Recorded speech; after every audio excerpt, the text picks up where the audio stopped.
Unfortunately, I'm gonna be the hater on this card. I honestly, I do hate cards like these. 80% of the people were playing the same freaking deck. Welcome to WWB Worldwide Broadcast. Honestly, Billy, I want to say we might be the number one Ward media broadcast that exists, and so it's I think it's safe to say that I can finally say that. And we have a very special episode here for episode 30. If you guys haven't noticed the man in the beautiful fur coat, this is Marty. He is one of the Ward's staff, and we're very happy to have you on, Marty. How's it going, boys? Hold on, let me get this. Oh, there we go. All right. If you can't tell, a cold one. Yeah, if you can't tell, Marty's he's the party animal of the group, right, Marty? Let loose. Self-proclaimed. Which is why he's the marketing team. I'm the marketing guy. Oh, well, there you go. Well, Billy stole his thunder. Tell me no. Yeah, Billy stole his thunder. But yeah, Marty, do you just want to tell us a little bit about kind of what your role is with the Ward?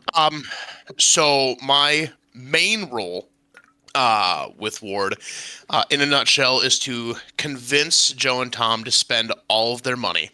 And they have to tell me no all the time. That's in a nutshell.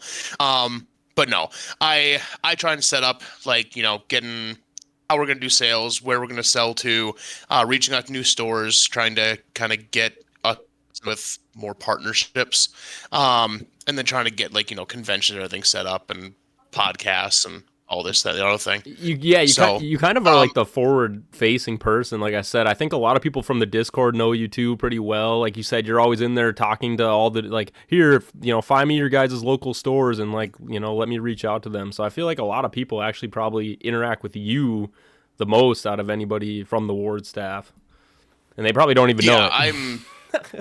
I'm on Discord all the time, and I've probably interacted with you in some way or another, either asking which region of the U.S. you're from, or asking if you have any kind of local stores that you guys want us to get into. Kind of one of my main things is I try and pop in and reach out to new stores as new players kind of reach out to us, and I try and get us inside of there.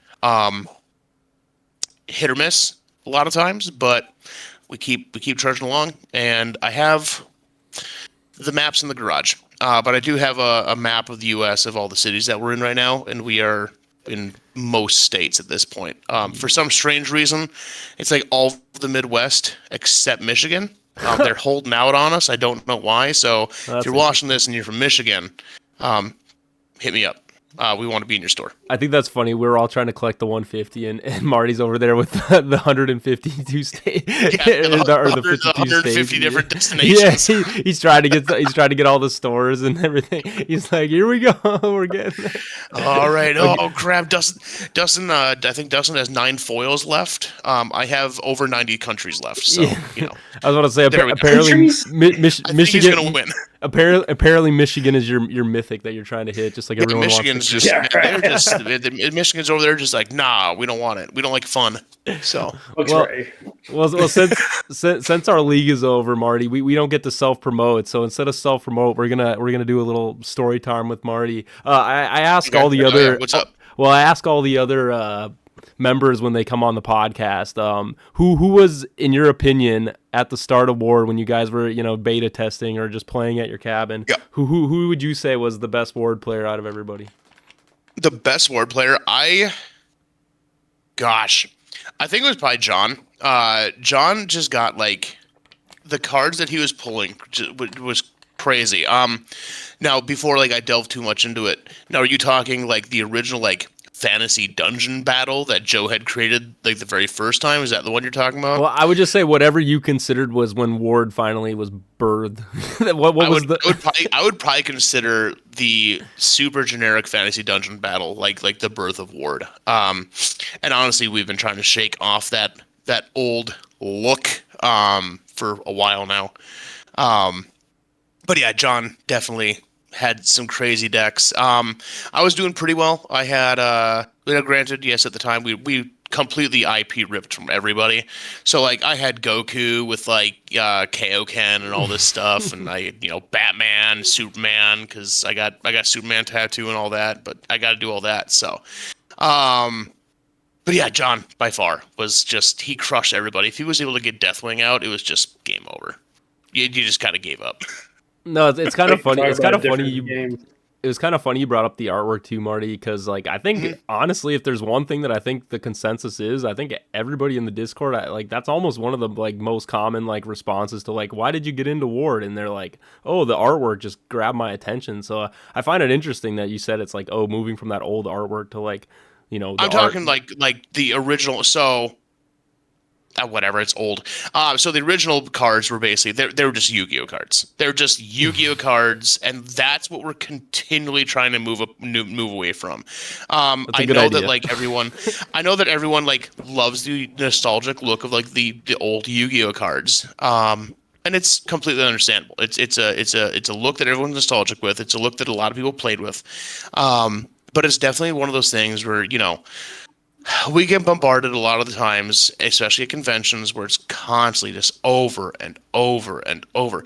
Oh, this looks like a Yu-Gi-Oh card. This looks like a Yu-Gi-Oh card. It's like, yeah, well, that's where it was birthed off of literal rip-off Yu-Gi-Oh cards, but like we're Is not Yu-Gi-Oh. Like is it just because of the like the borders of like creatures to and me, magic?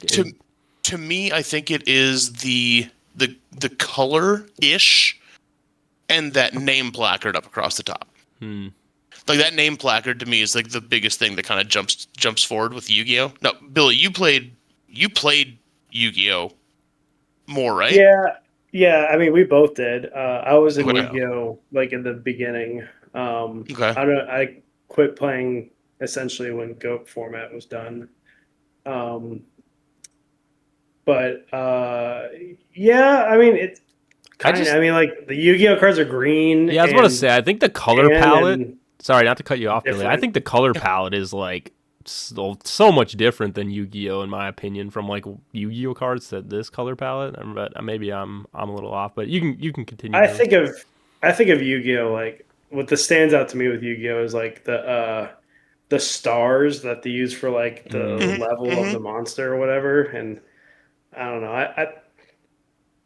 I never really got the connection, but I mean, Yeah, if I we hear it constantly, and it's one of those things where we were working on something, and we had seen a new video after we went to Gen Con, and it was like the top 8 new card games, right? Like that top 8 new card games, and like in the first 30 seconds, the guy's like, "It looks like old Yu-Gi-Oh," and I'm just like, "Dude, I'm so done with this Yu-Gi-Oh thing. Like, I'm oh. so done hearing about it." No, I can understand that. I mean, you kind of as you were going. I mean, we've seen some sneak peeks of Gen 3. Not that I think we're gonna get too much in the Gen 3. You're gonna keep a tight lip on that, right, I Marty? signed an NDA. But it did look like there was a card that was either a spell or a creature. I can't remember, but it looked like you guys might have switched up, like you said, how that like top border of like the name and everything is. And I'm wondering, is that kind Yeah, of dude, we might have.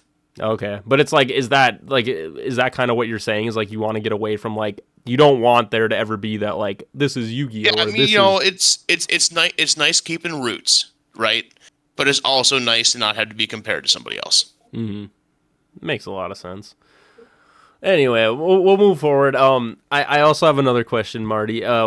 Yep. I wasn't here for season 1, and I guess Mhm. I want to ask you, could you give us like maybe one of your like fondest memories, or just like a memory that it pops in your head every time you think of like the first season of like Ward and like what that kind of looked like Oh or something? man. Um. Okay. So for me, it wasn't so much a particular battle or a particular matchup or something like that. For me, and this is because I watched a lot of bumfights.com back in the day. For me, it is 100% the absolute unhinged craziness of how Gen 1 was, because we didn't have like a set standard. We didn't have the case law. We didn't have any of that. So like we'd have people sit down and play. And Billy was there in Gen 1, but like people would just be across the table and just the whole time. It should be this, it should be this, it should be this. And Oh, then be like, geez. oh God, who is it? And then Joe would tell me one thing and Tom would tell me another thing, and I'd go tell the people one thing. And it'd be like, okay, we have no idea what's going on anymore. And like there'd be 3 different groups of people who have now all heard different information on how cards work. And it's just the whole thing was just chaos. Is that? I mean, like you said, like going forward, like I know you guys are pretty like lax about like the text and stuff, but it's like, does that like how did that make you feel? Like I don't know if you can maybe say like your initial thought of like, oh, like in your head was it like we need to crack down on this, or was it just like, hey, like we want to? Absolutely, and that was Joe and I had talked about the whole case law thing, and then yeah, and Tom was all on board, and it was just like we need to have a basically robotic auto answer for if this happens. Like if this happens, we can go back. Oh well, actually, in this battle right here, this happened, and this is why. Because otherwise, it is like it's three of us telling people three different things, and those two outrank me. So whatever I say is gonna be wrong, and so it's gonna be now whatever Joe or Tom says. And if they're not on the same page, now it's like, okay, where do we go from here?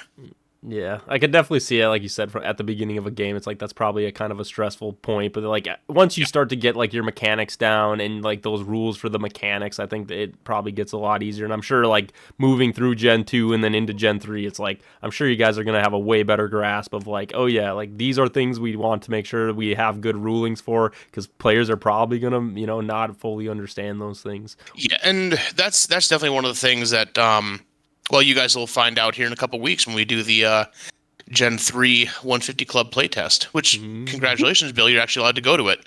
Allowed?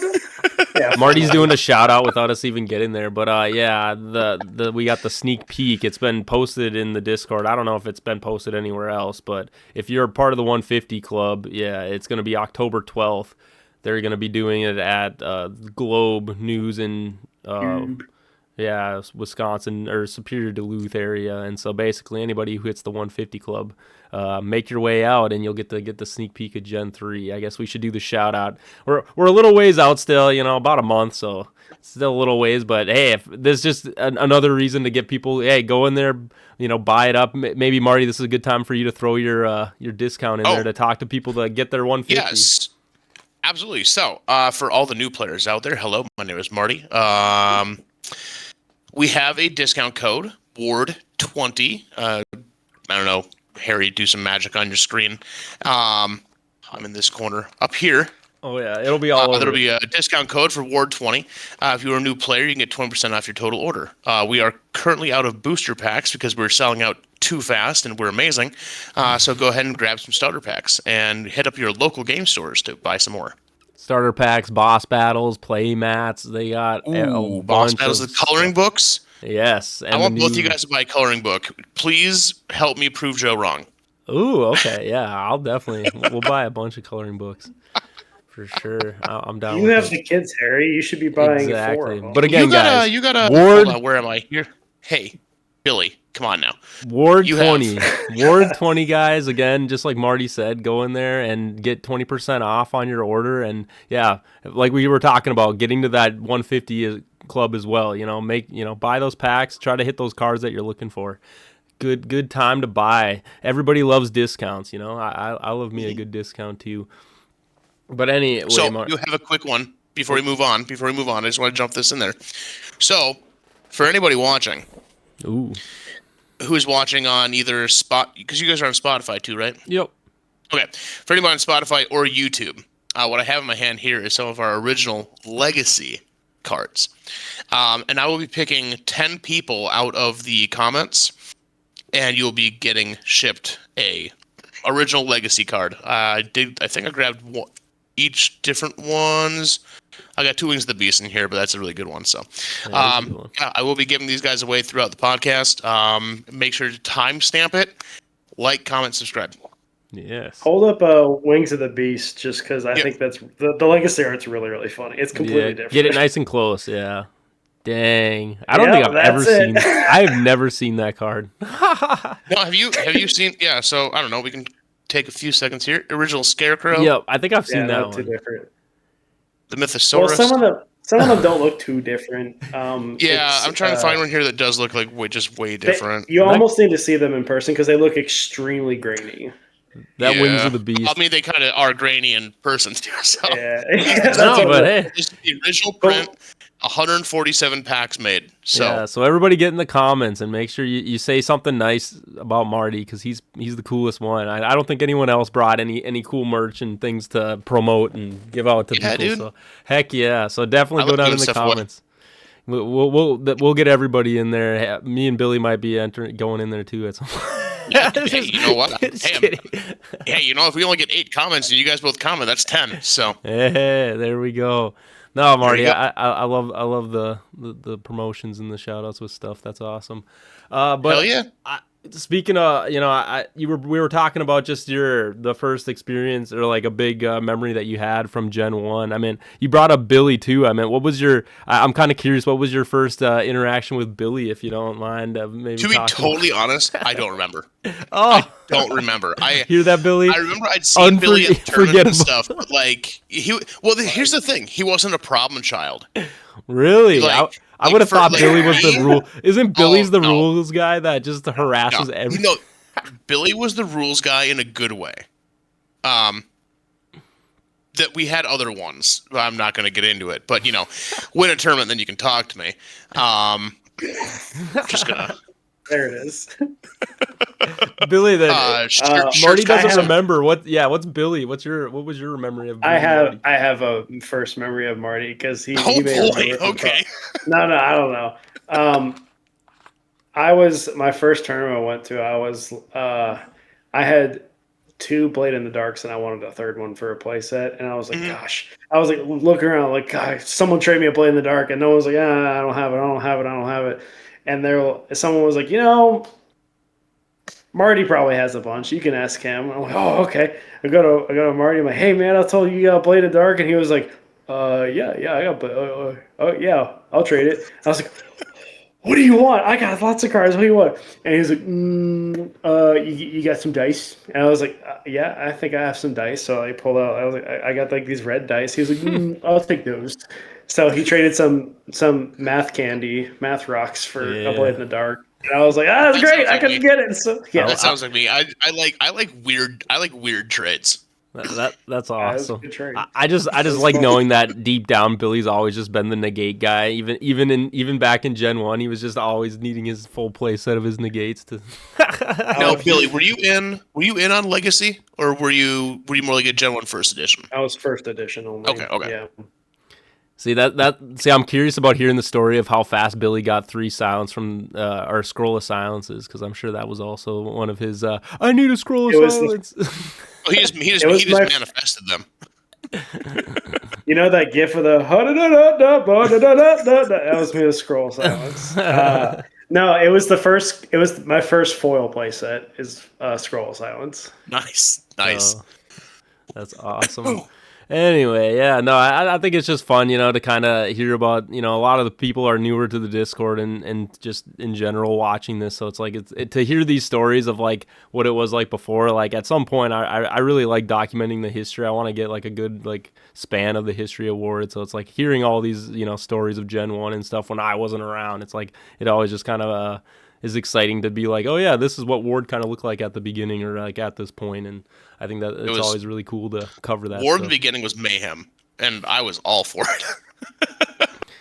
Yeah, it was interesting. I was talking to a guy, and he was saying that he was from Gen 1 too. I was at my local card store, and we were talking, and he was saying, because I opened a pack, and there was a Jester, and he's like, oh, that's a really good card, like, you want that, and then the store owner was like, oh, well, they, like, adjusted it, and so it's like, I don't know if it's, like, as good as it was in Gen 1, and I, he didn't realize that, like, they changed how Jester worked or whatever, and it was just like, yeah, if Jester was still the same way, I'm sure that would be a very sought-after card, but I don't know if it would be an uncommon.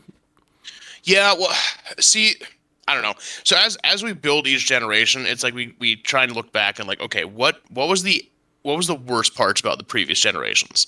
And in Generation 1, the biggest problem that we ran into was people just kept building these. It wasn't negate decks, and negate decks were a savior against discard decks. All people would do is get discard decks constantly. A certain individual kept on bringing in. They'd have like 2 Watcher in the Walls, and then like 2 Holy Lights and stuff like that. This is going to be before we really started putting on the limited list.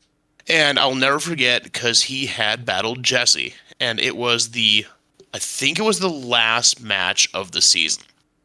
And he did the same thing to me. He Watcher in the Walled, put a creature in the cemetery, brought back Watcher, put another creature in the cemetery, waited a few rounds, Watchered another creature. I lost. And he did the same thing to Jesse. And it's like, and that right there was like, you know what? Nah. Like discarding, this isn't fun. Like the whole premise of Ward is, and when we say it in ads and everything all the time, it's supposed to be creature versus creature battle, not creature versus I'm just gonna throw your hand away.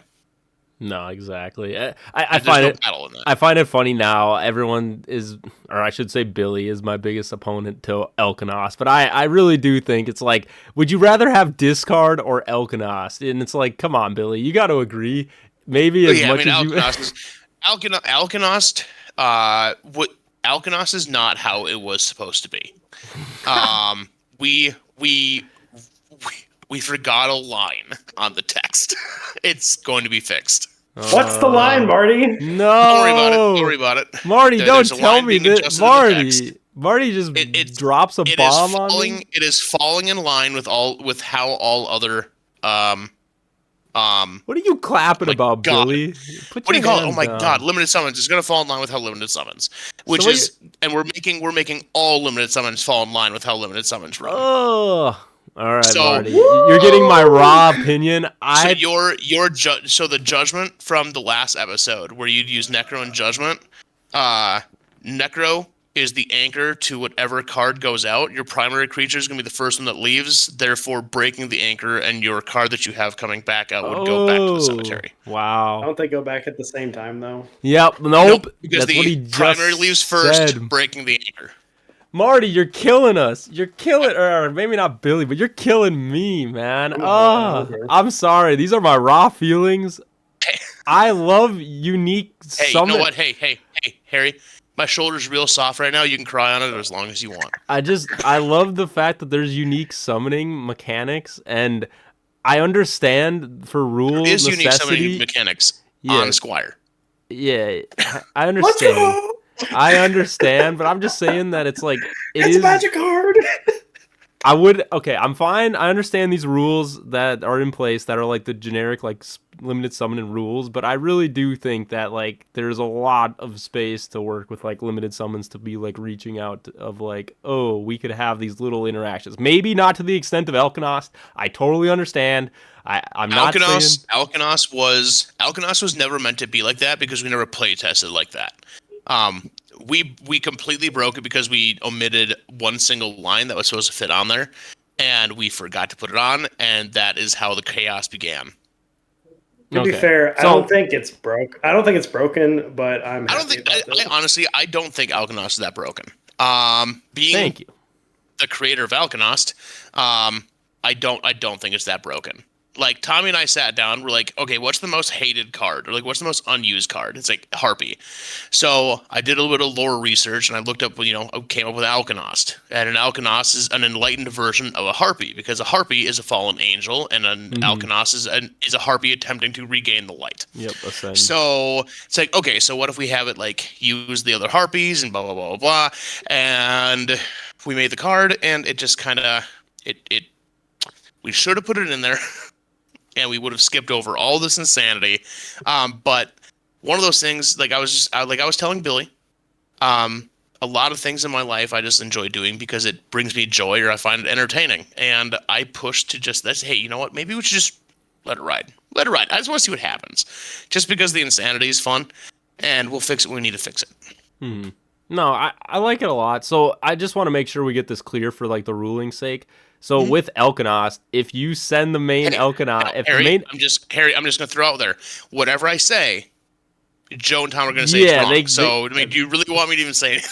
Well, I just want to, I want to make sure that we understand that, like, with this new text, it's going to bounce all of those creatures back to your hand once they've been brought out on. Okay. Yeah, it's either gonna be hand or deck. I don't know how it's supposed to be done. It's either gonna be hand or deck, but we'll be going back to one or the other. Oh my lord, I don't know. You can play the dumb birds. You can keep playing them. Who cares? Yeah, dude. You know what dumb bird you really should use more of? Giant Eagle. Yeah. Comment now. What a Giant Eagle. Yeah. Hey, I preach out there. There's some cool things you could do with Giant Eagle. Nah, I like my birds, but I'm sad. I'm sad to hear that there potentially might be a change. But I don't know. I understand. Like you said, as a rule Here's person. the thing, Harry.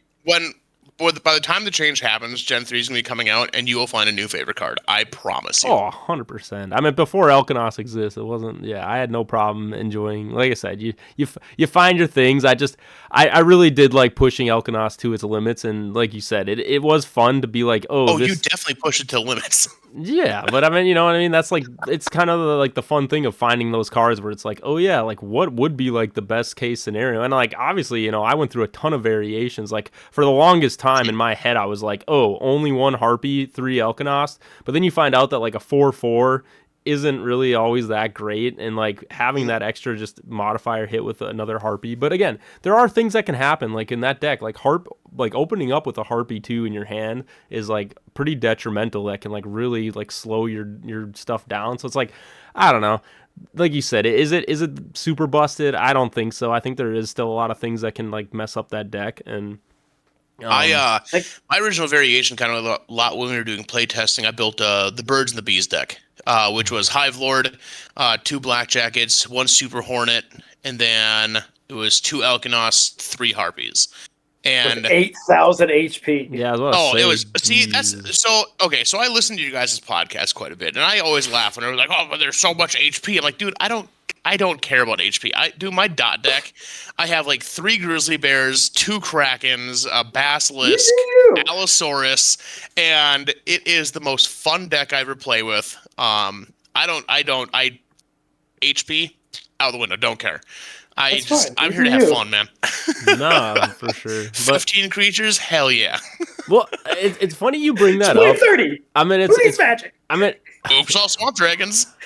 I like how we stumbled into an irresponsible takes, but I'm just gonna throw something out there. I think going forward in Ward, I think more creatures are going to be added to competitive decks, because I do find that it's like, it's as nice as it is to run a deck, and yeah, this might be a hot take, but as nice as it is to have like a deck of like 3 to 4 or 5 creatures, having to show your opponent like your cards in your deck, I think is going to become a problematic thing. Yeah, Billy, you go whatever, but like I think honestly, like it might become more like viable to be like, here, I want more creatures just so I don't have to reveal what my strategy is. Because I mean, part of the Well, I was just gonna say, from our summer league, like my match against Billy, it's like, if Billy doesn't see what my strategy is, if some way I can like hide my strategy a little bit, it's like he doesn't have as much knowledge to be like, okay, now I know how to like play against this. And I think going forward, at least in competitive scene, I think it might actually be more beneficial just to have like a little more dense of creatures than Magic. But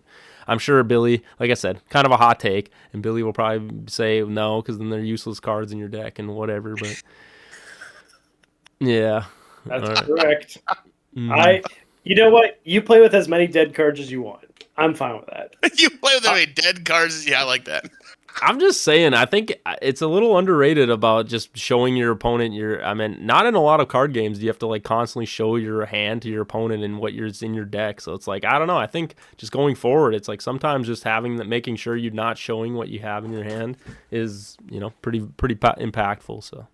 But yeah, I can definitely say that when we're doing like demo games or something with new players, when they realize like, oh, like if I don't have a creature, my opponent could just see my entire deck. Like, yeah, they absolutely could. It's like, oh, that's not a great strategy. I'm like, no, it's not, because like with Tyler's Maniac deck or John's Maniac deck, either one, there really wasn't much you could do against that strategy, because there's just so much magic. Like, there's just so much magic, you can't do anything against it. But, like, I'd say a creature deck of between 6 to 10.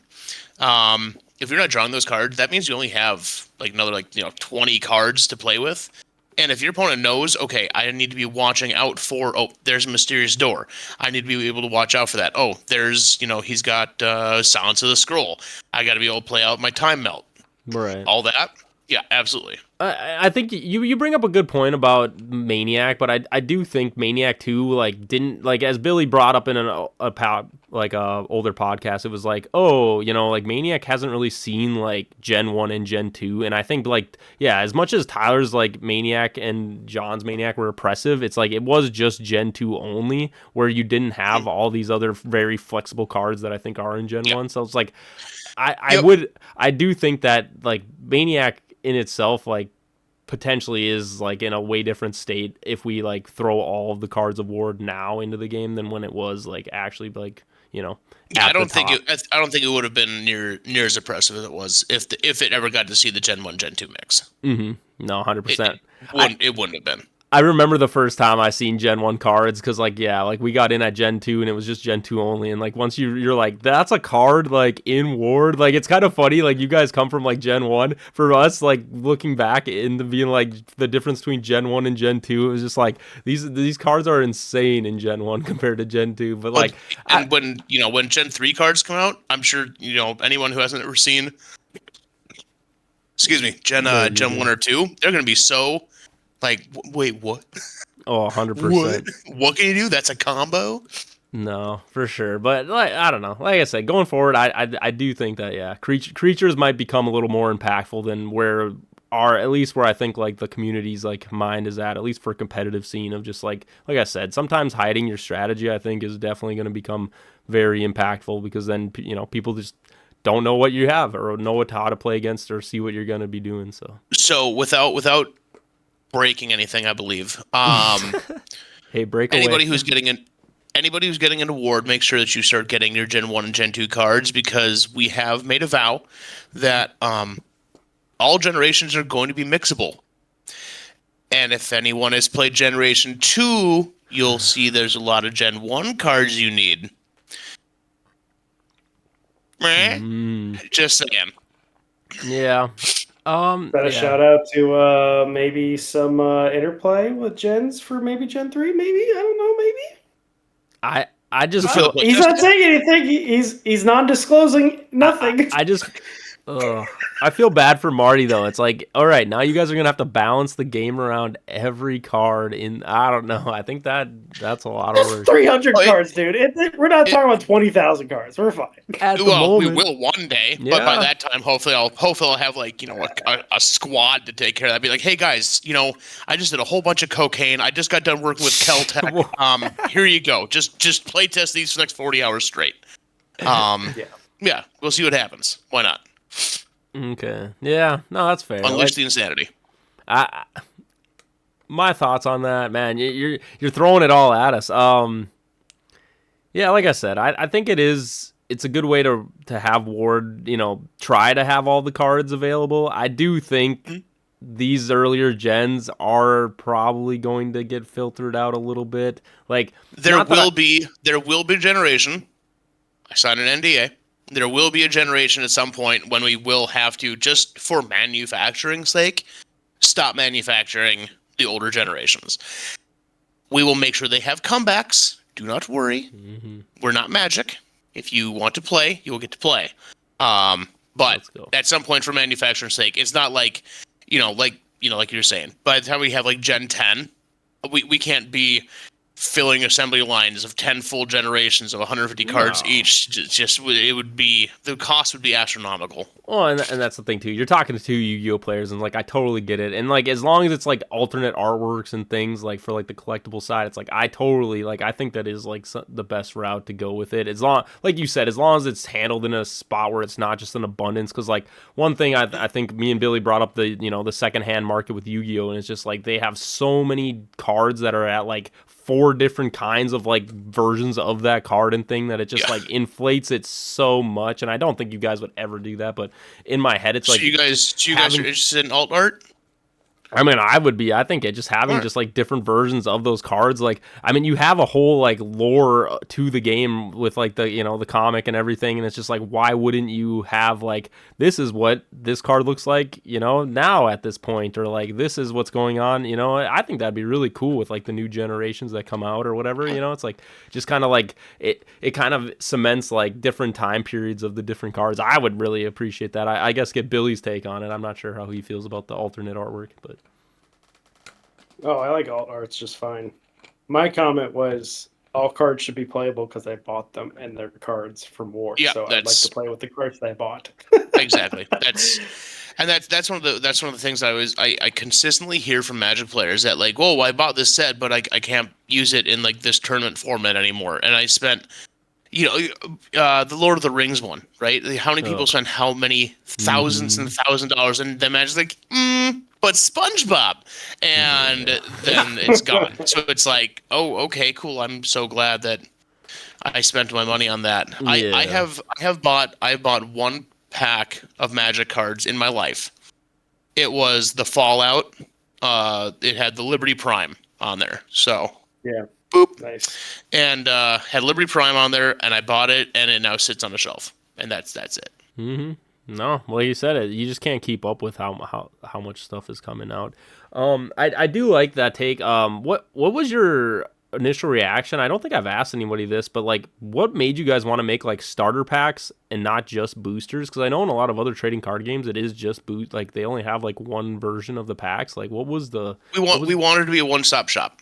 Our whole focus on getting Ward into people's hands is you just need to buy one thing.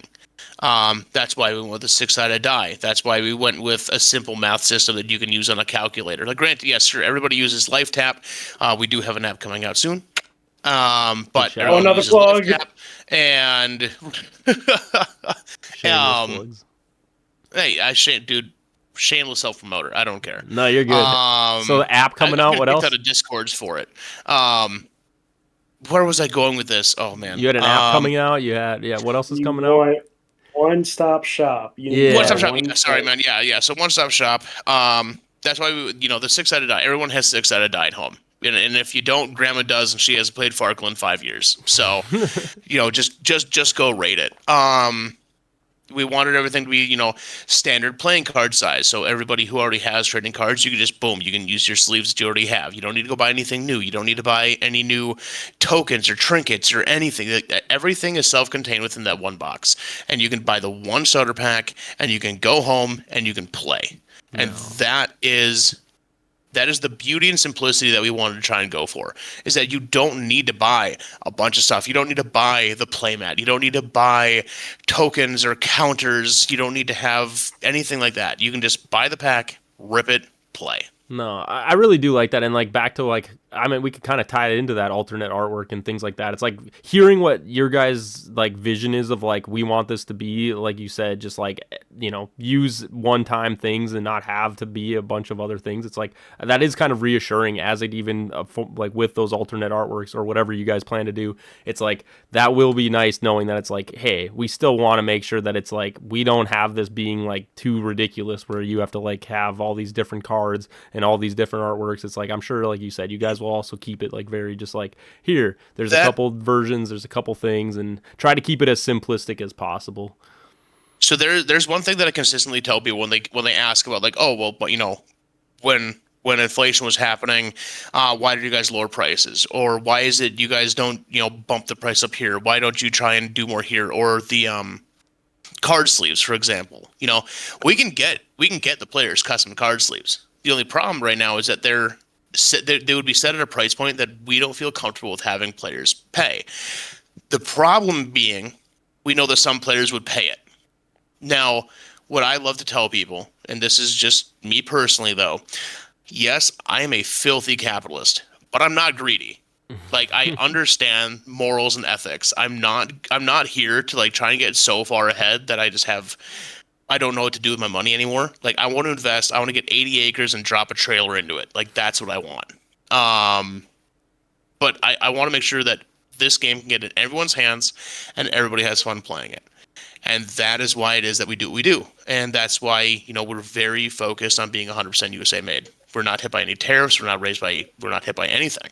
And when we were at Gen Con, Gamma Expo, all this stuff, we constantly have people coming up, oh, hey, we can print for you cheaper in Shanghai. And it's like, don't care. Like, yeah, you can print cheaper, but what's it going to cost for our players? Right. Like, our main focus is always the players. We want to make sure that everyone's having fun. That is our main focus, is to make sure everyone has fun and everyone has access to a game that is easily accessible and easy to learn.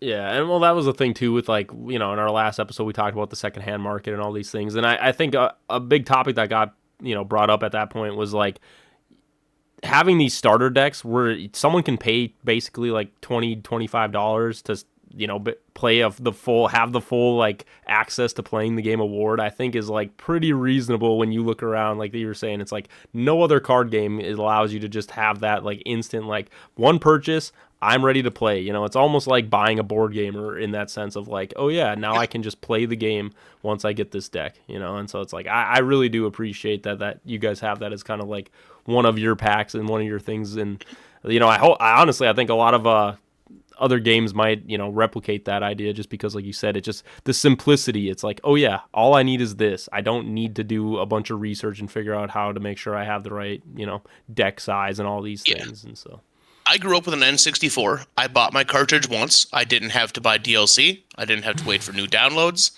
Same. I just want to buy my game and I just want to play it. That's it. I love it. Marty's gonna be changing the world here. I love that. I love hearing. Hey man, Analog Nation. I think we could move on to a fun topic, Marty. What do you think? We could do a little fun topic. I love fun, dude. I was brainstorming. I call it rank the rarity, and you might do this a lot, or you might already do this a lot, Marty. But basically, I'm gonna have I have 5 cards, and I'm basically gonna have you and Billy. I'm gonna have Billy go first. He's gonna tell me. I'm gonna basically give the description of the card, all of its text, if it's a creature, if it's a magic, what it does, and then he's gonna rank what he thinks the rarity of that card is, and then I'm gonna have you tell me what you think the rarity are. These like actual cards that exist? Nope. So these aren't cards that exist. These are cards that I was gonna say, because Joe just gave me crap the other day that no one reads flavor text, and I'm behind. Like, dude, people always read flavor text. Like, I don't know what he's wrote in 25% of those. All right, are you ready, Billy? We're gonna have some fun with this. Sure. All right, so the first card I'm gonna say it's a creature. It's called the Lumberjack. All right, and I'm not gonna know the speeds too much. I would say he's probably got like a 6 or 7 speed. He's probably got like 40 HP, but its effect. He's a 2. Oh, actually no. He's a 1+8. Okay, so he basically can hit almost every time. But the way, just listen. He's a 1+8. But again, he's kind of gimmicky. Okay, so he's almost a Steam Rex. He's a 1+8. Nah, but he's gonna be like a 4 AL or a 5 AL. He's not a Steam Rex. Right. But anyway, he's a 1+8. But he has an effect, and his effect is when he hits, if the creature is AL 10 or higher, he does double damage.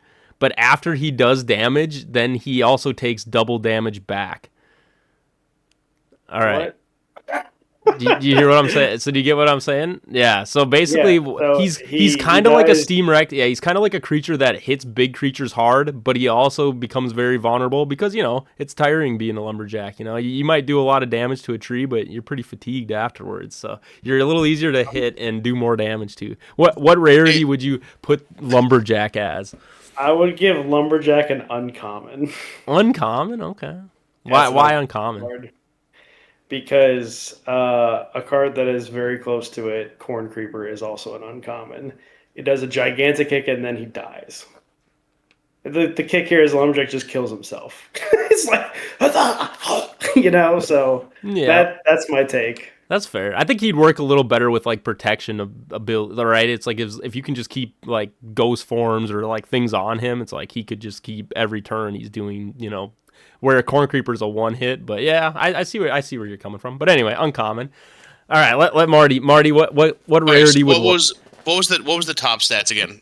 Armor and HP. Yeah, so his armor AL would be like 4 or 5. His speed would be like 6 to 7. So he's not like very fast or anything. So it's like things can hit him, and then he has like 40 HP, And then, but Okay. and then you have the effect again, or Okay, okay. So this is how I'd be thinking. No sacrifice nope, no doesn't hurt the graveyard, and its effect has a positive and a negative. Yeah, I'd put that. I mean, just the fact though that he can hit those AL12. I'd probably personally I'd want him at a common, but I'm gonna say that you probably put this at a rare. Well, real quick, You know, can I before I give you the rare, like, yeah, what rarity I have it at? What do you guys think about the fact that if it doesn't hit anything over AL10, it is just a 1+8 that doesn't have his effect basically. Like it's still an effect creature, but it doesn't have to worry about taking double damage. That's why I'm leaning in that rare category. Okay. Like I'm leaning towards it, but he does have a positive and negative. Green Dragon is a 1+7. He's an uncommon. Yeah, I understand that, Billy, but And he's got a ton of HP though. yeah, but the Green Dragon also. Yeah. So that's his negative. Yeah. Okay.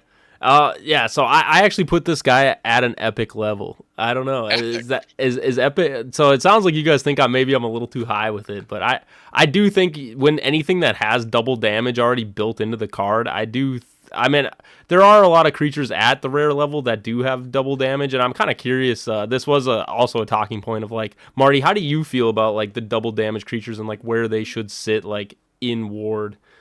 Well, I mean, like I was kind of explaining, if it has double damage, just like with no negatives to it, to me that's going to be right in like that rarish area. If it has something that has no negatives or does have a negative, that's going to start dropping it back into more of that uncommon.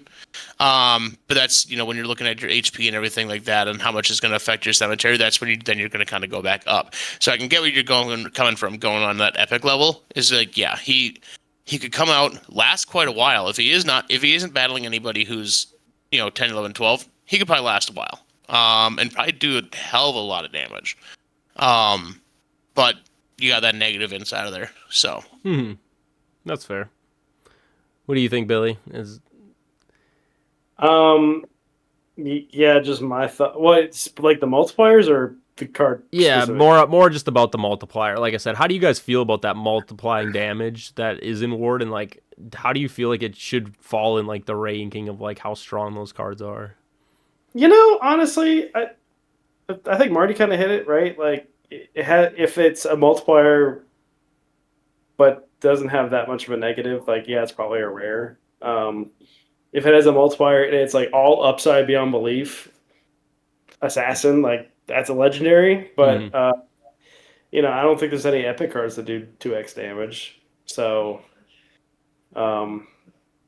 yeah, I mean, that's kind of how I feel about it. Steam Golem is probably the only one. It's kind of a similar to Steam Golem, but Oh, a little weaker. yeah. So that does that to AL12s or whatever. Yeah. Yeah, I definitely. That feels like a Steam boss Rex is creature such a good almost. card, but without being affected by magic and only being a +3, like if he was able to be affected by magic, yeah, sure, he could be affected by magic, but he could also boost himself, and he would be a wrecking ball. It's funny you bring that up because he was kind of what I based this lumberjack guy off of, but I just kind of made like a version that was like it had a little bit of a negative to it because like I think like I don't know I can understand like when I see double damage, I want there to be something that makes it so it feels like it's a risk, and I don't want it just to be like, this is just free double damage, and I think you guys do a pretty good job of like separating that. I mean, obviously in Gen 1, there are cards like Elf.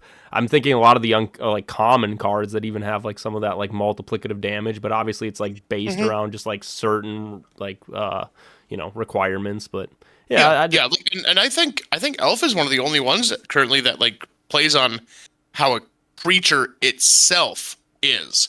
Most of them are played on that background. But an elf, if you have wings, you're getting that double or 3 times damage. I was talking to Tom about this, I think yesterday. I asked him, like, okay, so if I have an elf and you play Wings of the Beast. Okay, so you were the one who brought that up. Yeah. But you can't you can't kill things or hit things without having wings. Yeah, but the card, so Wings of the Beast used to say grow wings for a turn cycle. So it's like, Yep. okay, I have wings now, and Elf does 2 extra wings. Yep. Mm-hmm. And that is how it used to be, because that was Yeah. brought up in a tournament that Gotcha. I had an elf out and someone had, I don't know, a scarecrow, and they put Wings of the Beast on, like, cool, and then I hit them. Like, Yeah. all right. but now you're saying it wouldn't work that way because the way Wings of the Beast says like you have Yeah, to the have new way wings. the Wings They of the took it Beast off. is Yeah. worded. Yeah, we took it off Gotcha. just so it wouldn't be like, yeah, you wouldn't be just be growing wings. Yeah, I just think that multiplicative damage is an interesting conversation. That obviously going forward with Ward, I think it'll be definitely something to talk about. Like where does those like multiplicative damages kind of range? And it feels like you guys have it at like the rare level, I would say, for the most part, of like Rogue, you have Yeah. Zombie Dog, you have Maniac, you know, there's a lot of creatures at like that rare level that like kind of have that like multiple damage.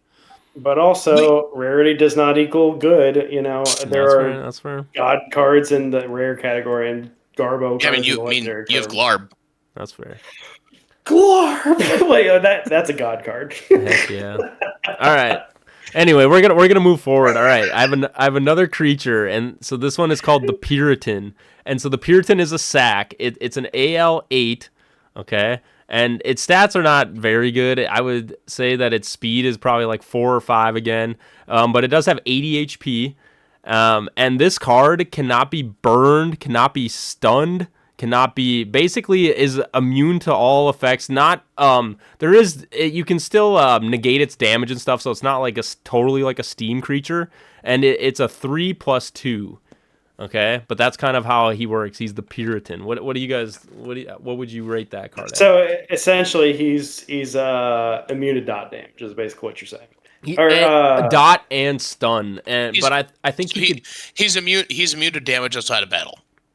Yeah, like freeze. He can't be frozen. He can't, like Okay, you gotta okay. think like any of those like stunning effects. Yeah, he can't be wrapped. He Okay, can't okay. be, yeah, any of that. He can be bounced, all right, and he can, all those things. So, but he can't be like wrapped or stunned. Where would you put him at? And he is a sack creature, so keep that in mind. God, not be. See, that's rough though, because like we have Swamp Dragon. He's an uncommon, and he's basically the same thing. And I believe he's a 2+4 now, because I think he used to be a 2+2. 2+4 AL8 speed 10 HP 80. He is kind of the creature that I took off as like my Okay, like. so I mean, I would But this is a 3+2 for dice rolls. But yeah, 3+2. Yeah, I don't know, because I like modifier more than dice rolls, because that's an auto. That's just an auto flat. I'd probably put him at a rare. Maybe God no. I'm gonna put him at no rare. what do you say, Billy? Rare because he's just a slightly better Swamp Dragon. Yeah. Okay. Yeah. It sounds like you guys have a good consensus. Yeah. That is the rating I put him at too. Would be rare. I was kind of curious. I was thinking when I did like sleep and stuff. I was like, is there any like positive equip cards that like have like the sleep effect? But I'm curious if it's like in my head. I was like, imagine Sleepy Scent, but you could play it on him and he still heals, but he doesn't get put to sleep. Because like it's still affecting him in that sense. But I don't know. Not that it's like a great combo or anything, but I just thought it would be kind of My funny. favorite way to use Sleepy Scent is to put it on people's limited summons. Oh yeah, that's I actually. can't damage them, so you're gonna be asleep guaranteed for 2 turns. I really So like. I Never just thought like, about that. I really just like Sleepy Scent. that. Yeah. I just Sleepy Scent limited summons. It's like cool. I'm so That's glad awesome. your Necro brought him back. Yeah. That's really funny. But anyway, yeah. And So they can't attack, and you are not going. You can't attack their limited summon. So Exactly. Yeah, it's so literally they're just a guaranteed 2 cycles. turns that it's out of the battle. Oh, you put 3 of those That's in there. awesome. I have to And the other say, thing too is you put down a Sleepy Scent, and no one's gonna like try and negate that. Marty They're with the like, sleepy oh, sack. okay, it's just a Sleepy Scent, whatever. And it's like, nah. And then all of a sudden they realize, oh, I can't battle. No, that's actually Okay. really cool. I never thought about the limited summons. I will say when I was in Gen 1 only, and like you said with Maniac, when they play like Foggy Night and you don't have like good equip cards and like it lasts 3 turns, I was like, okay, a good way to counter Maniac, Sleepy Scent. Because it's like, yes, maybe you're healing him for 20 HP, but that's like 2 turns of like 60 to 80 damage that you're just stopping him from doing for like under Foggy Night until you have a chance. It never really picked up too much. I feel like Maniac, once Gen 1 kind of hit, a lot of people kind of dropped off Maniac, but that was definitely something that I was thinking for Sleepy Scent as like a good way to counteract those things under Foggy Night. I definitely like the and this is honestly why I'm so excited for Average Joe, because I feel like there's a lot of slept on cards that like and this is just like us. I'm not going to talk about what all happened, but like obviously when us, as staff were starting to do all the Gen 3 play testing, we obviously we gravitated towards the cards that, okay, oh, I want this. This is how I'm going to build a deck. This is what I'm going to do. And then none of like the common and uncommon cards really getting played. So, okay, so this is like what I'm really hoping. I'd like to try and do like an Average Joe style play round for the Gen 3 for the 150 club. I'm already thinking about with the one, I love like that. the 50 play test. Like, I'm sure Casey and I are going to play a Average Joe match. I love that. Good, because that needs way more play testing. Like we've hammered out everything with Epics Legendaries, because they're the cards that we're gonna want. They're the cards that we're gonna put into our decks. They're what we're gonna collect. But I don't know what you guys are wanting to reveal either. It's like if you're not wanting to reveal the whole set of this little sneak peek, I'm not. Like I said, we don't. The whole set's gonna be there. Okay, because like I was just saying, I meant just showing uncommon and commons and all that stuff, and having people just play test with that. I think that could give you a lot of information on that. But like, I would totally be down to play obviously a game with just uncommon and stuff, and at the lower level. But yeah, I might even do fun. Yeah, that, and then probably a cure play. Playing with the no legendaries. Like, yeah, I think just try everything out. I agree. I think it also. I was thinking today. I was brainstorming in my head, and I was like, just a format of just like rare, and then I was like, maybe just like every like rarity, you just have like a rares only, or like a epics only. I think that'd be kind of fun play like formats too, or it's just like, again, so not a lot of cards. One of the formats. Ooh, sorry. One of the formats that I really. We've kicked around. I know we've brought it up in the Discord before, so I feel comfortable talking about it. But what I really want to do is come up with a way for a tournament for ladder matching. Have you guys like delved into ladder matching at all? I don't think so. So ladder matching. This is one of Joe's ideas, or Tom's. Tom talked to Joe, something like that. One of them. So we were all in wrestling back in high school, and college and whatnot. So you have weight classes, right? So we would take one armor level 1, one armor level 2, so you have 12 altogether, right? And then you have 18 magic cards. Okay. Well, you now have to take those 2 cards, so you put your both AL1s, flip them over at the same time. And you have those 18 magic cards, and now you're going to play the game like normal, right? Mm-hmm. You just have those magic cards. But once you play the magic card's gone. So are you going to want to hold on to these magic cards for like the bigger epic, legendary AL12 battles? You're going to want to burn them out right away, stack up all those wins, and so whoever wins that armor level 1, okay, you get that point. You get a point for each 2, armor. Armor level 3, armor level 4, and everyone battles, each armor level up. That's a lot of thinking. Yeah, I'm at. And that's the thing though. It's not a ton. Once you actually build the deck, it's pretty straightforward. You just got to build the strongest 1 through 12 deck you can. But you keep your hand. So once you go on to the next armor level, if you haven't used those cards, you just keep your hand, right? Is that you keep them? Okay. Yep. So you keep your hand, but once you use that magic card, it's gone. It's gone. So No. So if your opponent's burning out your magic cards, even if it's like a field, even if it's like a field spell or all those things is once the AL match is over. Like if you're both AL4 and you use those cards, it's just gone. Okay. Yeah. Yep. So like if you play, your, oh my God. Flame of the Infinite. If you play your Flame of the Infinite on your AL2, bye, it's gone. Yep. Oh, okay. Yeah, I kind of like that. Well, so why would it be gone? When the creature's gone, Because the creature, when that match is over, it's gone. yeah, You think just of it get like, that point. You just wipe the board. yeah, Billy. Think about every every time. AL fight is It's an an individual fight. match. Yeah, it's an individual match, and then you get a point. Okay. You're getting a point every time you win. So you do 12 rounds, and whoever has more points from winning more matches will win the thing. So like your strategy might be like, let me win the first 5, and now my opponent literally has to win every single rest of their matches, even though I have less magic cards or whatever. You know what I mean? So it's like there's different. I really like I that. thought you were doing it like almost like gun game from COD, where it's like if AL1 versus AL1. I'm a Halo when boy. this one dies, I don't know COD. Okay. There's no comparison. Okay. So yeah, like, but gun game is AL1 basically and then you kill someone with a gun and then you get a new gun and you keep getting a new gun until you get through all the guns. Is basically right, Billy. Sorry. So like if your AL1 dies, then you bring out your AL2 and then you bring out your AL3, but their AL1 doesn't die until you kill it, No, and so you wait until you get to the end, and then once their creatures are out, whoever's left wins. No, I kind of So like it's not.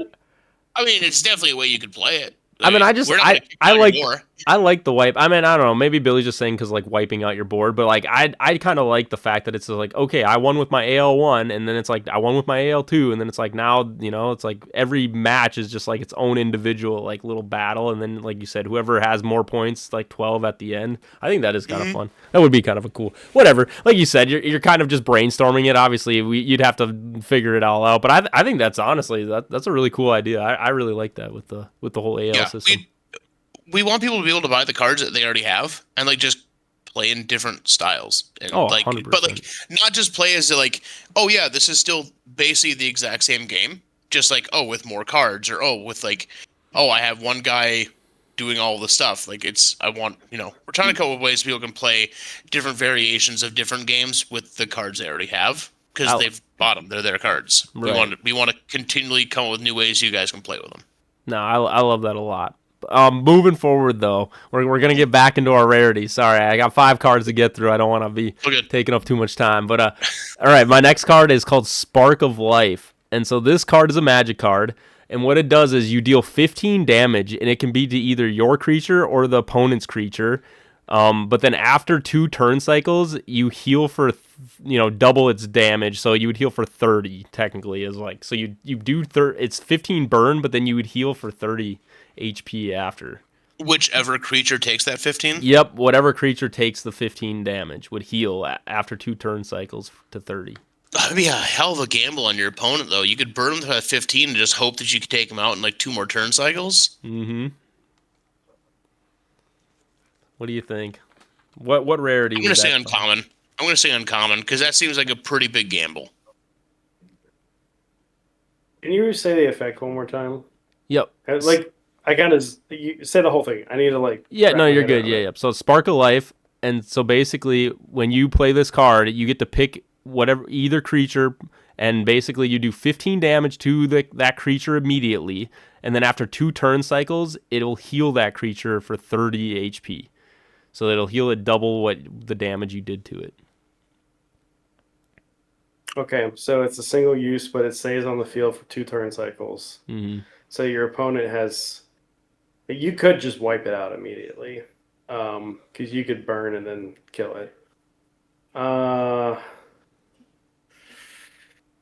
don't know. That's a rare card. I don't think that's much of anything. Okay.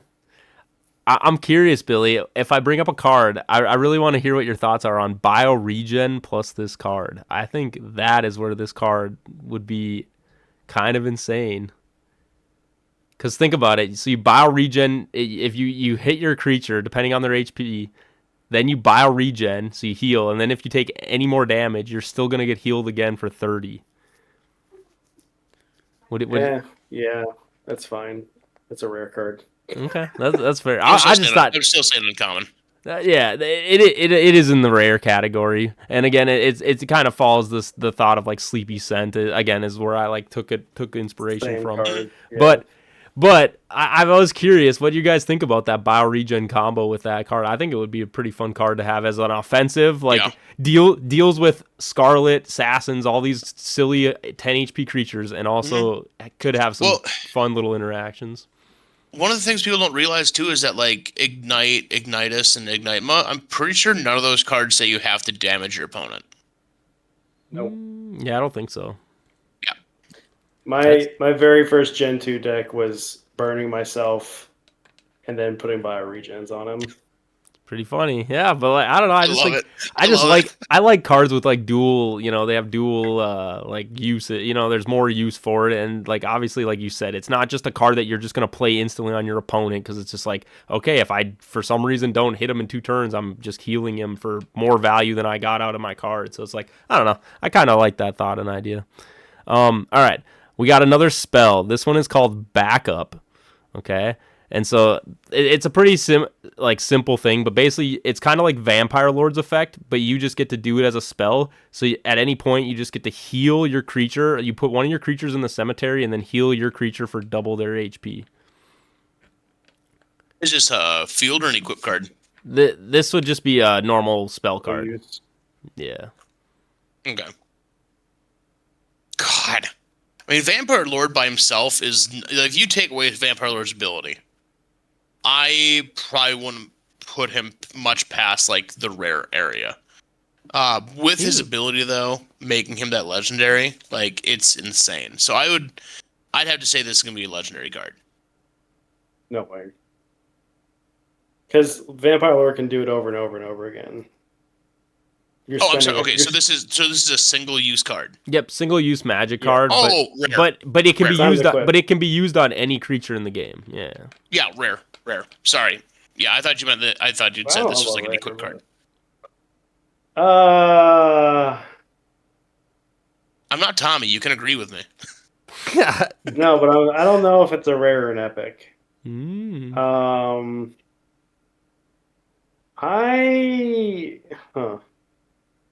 I kind of think it's an epic because it's peddling Partridge, but backwards. Because so instead of healing yourself by healing your cemetery by taking something out of it by putting something in, you're just putting something to heal the creature on the field. So you're indirectly doing the same thing. So I think it's an epic. That's my final answer. One-time use. Yeah. I did put this card at an epic level. I do just think that there is so much value out of, like you said, it's like healing creatures. There is a lot of healing cards. There's Healing Tree. There are these things that I guess in a sense like don't cost you that much to do healing with. Like, you're not having to pay a cost. But I do think so. There is a lot of things where it's like, oh, I actually want to like throw maybe potentially my creature in my cemetery for plays. And I think that's where I would say that this card kind of fits in that like epic category. You know what I mean? I feel like there might be some plays you could make of like tossing a card into your cemetery. Like Necromancer.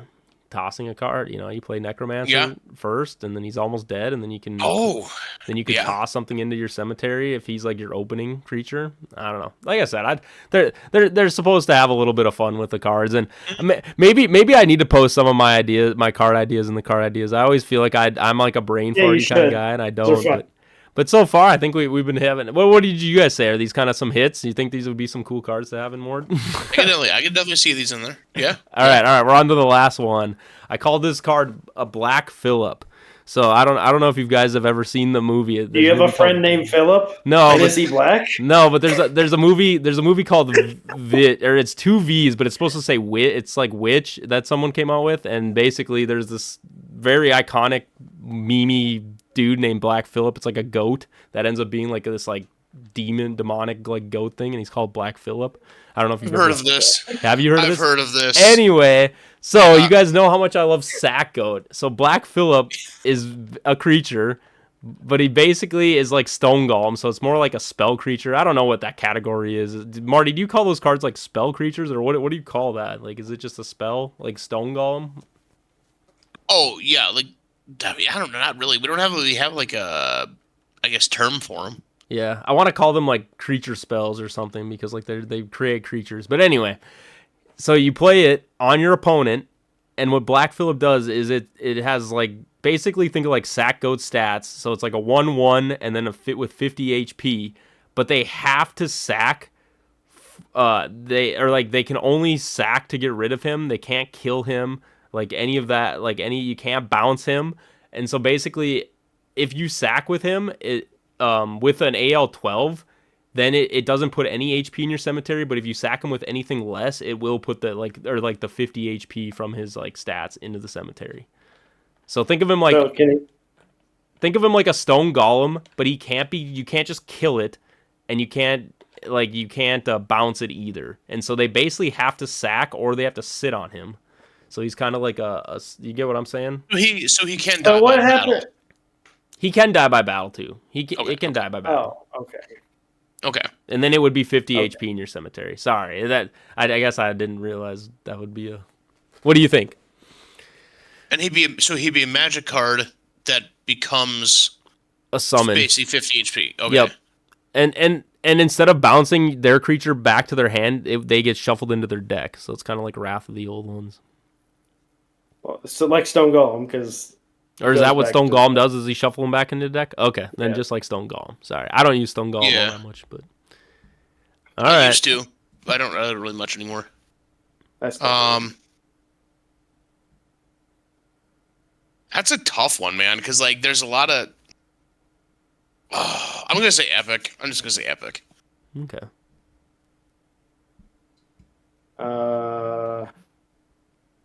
No, I'm changing it to legendary because I know how much you love Sack Goat. I'm gonna say you made this a legendary card.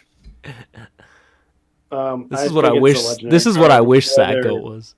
This is what I wish. I would say it's a legendary card, whether Harry made it one or not, because it's just baby Stone Golem is what it is. I think it's and if you don't. Oh, you go. You think it's better Stone Golem? I think it is because Stone Golem, dude. The most annoying thing about Stone Golem is a 5/5 stat line. Like, oh my lord, 100 HP with 5/5 stats. That card is like too tough. That is a tough card. Like I don't just mind sap yourself. Yeah, that too. But I just think it's a tough card. If I'm playing Stone Golem, it's dying the same turn. You don't even get to use them. That's fair, but. I don't know. What do you think about a card though that okay, I will say you both are saying legendary? Yeah, I think it's legendary. It's baby Stone Golem. All right, yeah. So I did put it at legend, and it's not. I don't think it needs to be limited either because it's only 50 HP. So yeah, I put it at legendary. But again, I literally just looked at Sack Goat and I was like, what would make like this card feel really fun? Like, what if you gave it to your opponent and you forced your opponent to have to sack? Like, they needed to sack this thing, and like that's the only way they could get rid of it. Especially like in the meta we have right now, I think that would be a really fun card. And like you said, Billy, I wouldn't want to like limit it because I think like you said, 50 HP is not that bad, and all you have to do is have a sack for it. And again, it is still a wall. The one caveat is it can't be bounced and it can't be killed. So it's like I don't know. Those are two things that obviously are at a high level could be played around a lot. It's funny you say you looked at Sack Goat and came up with that because that's like I looked at Stone Golem and like how do I make baby Stone Golem? I need to give my opponent a plus and it needs to count towards their cemetery and I need to give it to them with a magic card. That's fair enough. It's like okay, so the plus for Stone Golem is that they get a 5/5 beater. The plus for Black Phillip is that they get a free sack, which if people were playing with a bunch of AL12s or AL 11 and 10, they're like, sick. No, it's I'll not. Take that. No. Listen, so it's not a free sack. So it's only a free sack if it is for an AL12 creature. But anything else, it would be. Man, if you want to have that go in Gen 3, it still puts 50 HP, and then the 50 HP goes into their cemetery. So is Marty saying AL12s are going to be? Hey man, I'm not saying nothing. I'm just saying that'd be a really cool card. A D something? I don't know.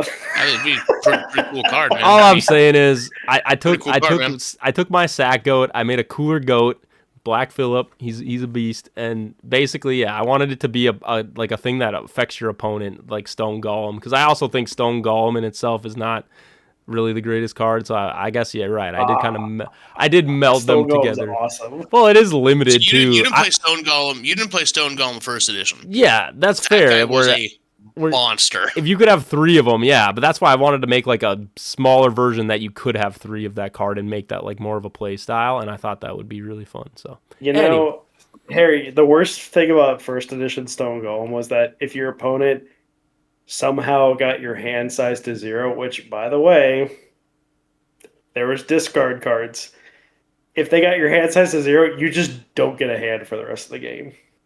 That's crazy. Because every time you draw, it goes straight to the discard. cemetery. Yeah. Yeah, every turn you have to discard a card. So I did it to Joe, and I beat him a couple times because he's always tried to run a creator deck, and I got his creator deck down to nothing in his hand, and I put a stone golem on him, and he just ended up just discarding 2 creators and be like, all right, well, that was done. Yeah. Yeah, no. I Fun unfortunately and interactive gameplay. if you're gonna be doing the Harry cards, there will never be a card like that where it just discards card. I stay so far away from that mechanic. The time that he was playing with his owl deck, and first turn, I got out, I think, Vampire Orc or something, and I played Time Melt, and his entire owl deck is nothing but instant negates. And I put on Time Melt. He didn't have a hand yet, and he's like, "Well, I can't win.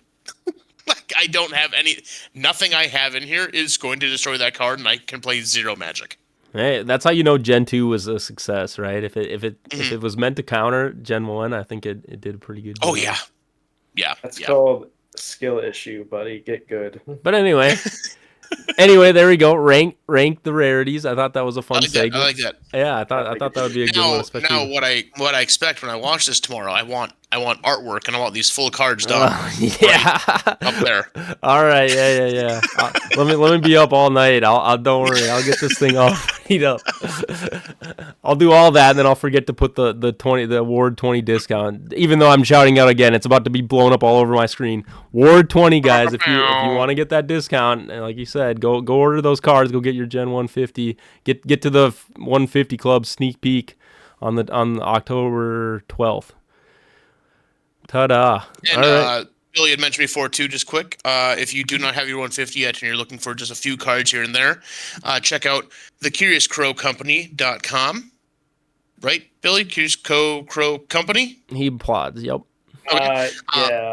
Yeah. And then the Sinister D's store.com. Yeah, those are very good for I think singles. Sinister D's shop. Sinister D's shop? Shop? Yeah. I'm not gonna lie. WWB. I talk to him literally daily, and I don't know his store name. It's the SinisterDshop.com. Okay, cool. Sinister D's shop. No, those are good shout outs. I appreciate that, Marty. I do get a little jealous. I think we might need a WWB single card shop here soon. There might be something in the works. So there we go. You could like right up there. Just while the episode goes, just be like, oh, no, here's exactly. these cards we have for sale. Yeah, I also have to get better with doing. I'm not a big tech computer guy, so unfortunately that is somewhere where maybe I need somebody else to. Yeah, there we go. Again, Marty. I'm just gonna showing off some of these cards. We're gonna give these away to my favorite 10 comments on the episode. Yes. Comment on how great my hair looks. Comment on how good I smell right now. So again, if you want some legacy cards, make sure you guys go like, subscribe, comment, and both of them. Go on Spotify, go on YouTube, do both. But yeah, no, thank Marty, I appreciate that. And yeah, help support us too. So not only are you getting a cool card, you're also helping out support Ward in many more ways. But yeah, with that, I think we're gonna head over to final thoughts, guys. Billy, where are you at? What's your final thoughts with Ward as we wrap up? Average Joe, here we go. I'm excited. I'm hyped. It's gonna be fun. Do you just want Average Joe to maybe be the standard format, Billy? You're getting pretty hyped with it. I don't want it to be a standard format because I like the regular. But I mean, it's honestly a lot of fun. I like it a lot. No, well, like Marty said, I think it is cool. Like they want all these different kind of formats and things, and I think that if I do have to say one thing I do really like about this card game is like, yeah, you guys are just so open to be like, yeah, let's make these fun modes. If standard isn't like a mode that catches your or like a format that catches your eye or doesn't really like give you that feeling, make something that does. And it's like that's what these cards are for. It's like they have multiple uses and you can make up any game that you want to play with them. And I think that's always nice to know that the staff wants that. Oh, absolutely. And if you guys do come up with really fun format that you guys like playing with your friends, post it. I'd love to hear about it. No. Billy would love to hear about it. Billy hates everything except for average show. So No, Billy's the man of the people. He speaks for the people. Marty, you got it mixed up. I'm the guy. I'm the antagonist. I'm the Elkanos guy. So don't worry. Yeah, they gotta hate on me. Don't worry. It's all good. But no, Marty. Well, anything last shout outs before we check out here? Gosh, not really that I can think of. We're very excited for the 150 tournament. Not tournament, the gameplay day. Very excited to hear about what goes on in Average Joe. Make sure to get one of these legacy cards here and help me get 52 views. Mm-hmm. We could do better than that. Yeah, we'll get more. This is like 102 views. Oh yeah. Yeah, and outside of that, man, I love what you guys are doing. I hear about it all the time, and you guys are definitely like one of like the biggest Ward number one like medias out there. It's fantastic. And I love seeing it. So thank you guys very much for everything that you guys do for the community as well. No, exactly, Marty. I mean, yeah, that's kind of how I was going to wrap it. I was going to say thank you, Marty, for coming on, because I know you got a busy schedule. You're the market guy. You're handling all those conversations. So yeah, having to have a goofy conversation with us too. I'm sure you got a lot on your plate. So, but we do really appreciate you. These conversations are my favorite. Yeah, and you know what, Marty? I'm gonna let you be the decider. Who comes on next? Are we gonna get Q on or John on? Who should we? You guys need Q on here. You guys gotta get Q on here for sure. And you wanna know why? Because she's horrified of being on. That's why. Well, I think that's why we have to save her for number 50. She'll be like the 1 year mark of WWB. We got to save the best for last. But we'll see. No, you're right. You are right, because I'd like to have my episode be over Joe and Tom for a while. But as soon as Q's going to show up, she's going to wear some low-cut shirt. My episode's going to mean absolutely nothing. Yeah, it's not fair. Whatever. That'll be Life the on easy mode. Harry only puts on Spotify. Yeah. Hey, no, it's video on Spotify too. Don't you worry. It's video everywhere. So there's no escaping. You got to be on camera. Don't worry. So unless Q's gonna get half the screen. Yeah. But all right. But yeah, no, like you said, I'm also looking forward to the Gen 3 spoil or like sneak peek. And and obviously promote the tournaments again. We have the Curious Crow coming up here. The Average Joe as Billy was alluding to. And so again, that's going to be on the 20th. So next weekend. Not this weekend, but the next weekend on Saturday. And I think, Billy, 2 p.m. tournament, right? 2 p.m. Bring your best common and uncommon cards. Mm-hmm. Yes. And so that'll be, like you said, I mean, they've already, kind of posted that around. That is going to be the first Average Joe tournament thrown on. So definitely if you want to even have that as one of your titles, that you were there at the first Average Joe tournament, I think that'll be a fun time for sure. And then also I will shout out the Irresistible Ward tournament at Globe News. That's also a constructor deck. And again, it's a mixture of like Swiss and bracket.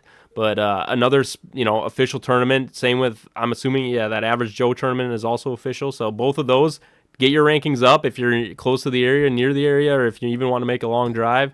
Get out there, guys, and hit those tournaments. But with that, I think we're going to wrap it up here. That's episode 30. Marty, thank you again so much for coming on. We appreciate it. And we'll definitely have to get you on again. But yeah, obviously after the other two hop on, we love talking to you, man. And it's awesome. So you guys have a great weekend and a good night.